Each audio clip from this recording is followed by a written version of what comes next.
You know, Jesus working his miracles, it wasn't with this arrogant attitude, but it was with a very humble mind. I mean, and this is displayed by his temptation in the wilderness after he was water baptized by John the Baptist. And he immediately coming up out of the water, he prayed. And the heavens were opened, and the Spirit of God descended upon him in the form of a dove. This was what John the Baptist, the immerser, saw. Because this was a testimony, this was a discernment of spirits. This was for him to see, to give testimony to Israel that this is the Christ, the Son of God.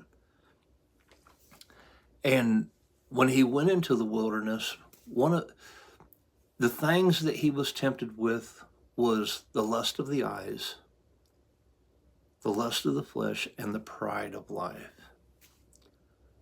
One of the first things that he was tempted with after he had fasted 40 days and 40 nights by Satan was, if you be the Son of God, command these stones to be made bread.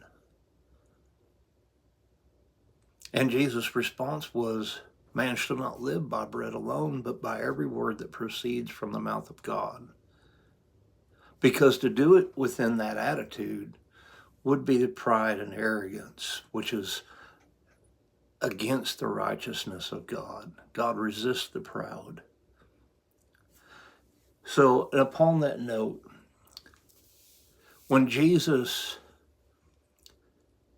fed the multitudes, when he fed the 3,000 with a couple of fish and a few loaves of bread, or the 5,000, with a few fish and a couple of loaves of bread, it says that he was moved with compassion. He wasn't moved with, oh, well, you know what, I'm the Son of God, I'll just do this. And this wasn't his attitude. He was moved with compassion.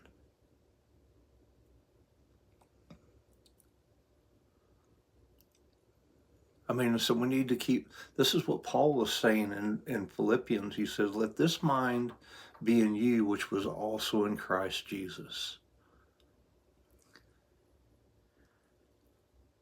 who being in the form of God, thought not his equality with God as something to be held on to, but he emptied himself to be made flesh and blood, become a man.